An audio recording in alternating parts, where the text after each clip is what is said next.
Lakin Saadettin Köpe'ye itibar edip etmeyeceğimiz yarınki toydan sonra belli olacaktır. Allah kimseyi adaletin doğru yolundan ayırmasın. Amin, amin. Hiç kimseyi.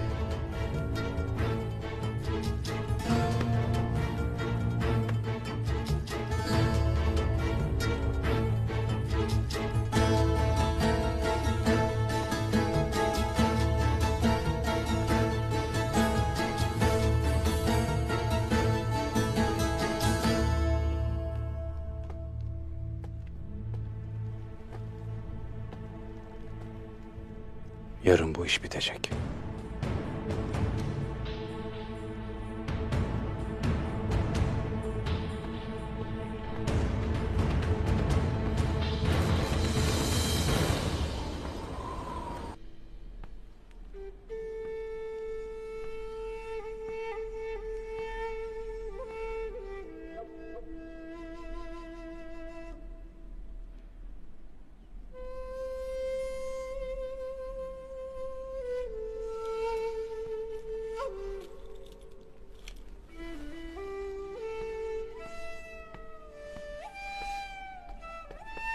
Her iki obanın alpleri de kafesli çadır önünde nöbet tutacak.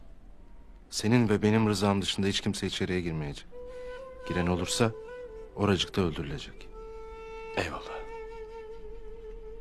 Anam da, obamız da sana emanettir ağabey. Anama sözüm vardı. Kardeşimiz Sungur Tekin'i ona getirecektim. Nasıl olacak o iş? Başıma bir hal gelirse sana haber edecekler. Onu obasına getiresin. Bunca senedir Çiyan'ın yuvasında devletimize hizmet etmektedir.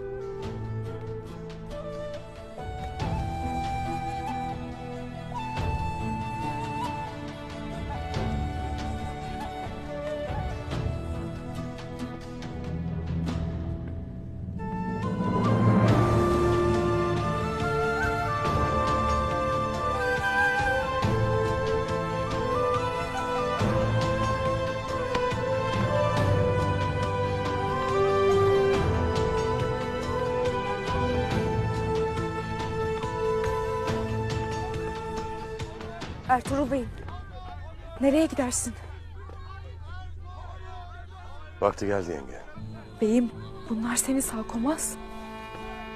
Ağabeyim varken evelallah Allah'tan başka kimseden korkmam yenge. Hakkını helal et yenge. Helal olsun.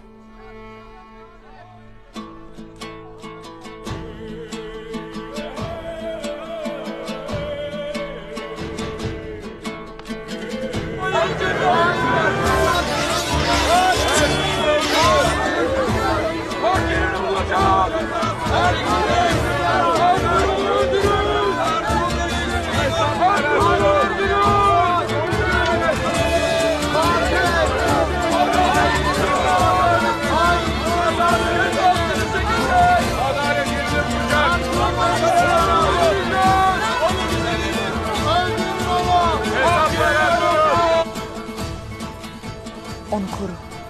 Yoksa her şey biter.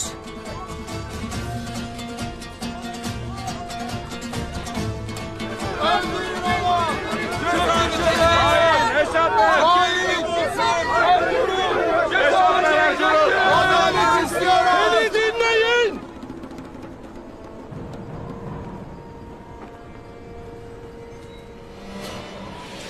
Ertuğrul Bey, kendi rızasıyla suçsuzluğunu ispat edebilmek için obaya gelmiştir.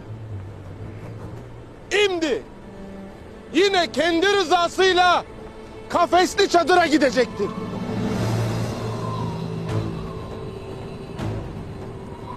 Her kim haddini aşarsa kılıcımın tadına bakar.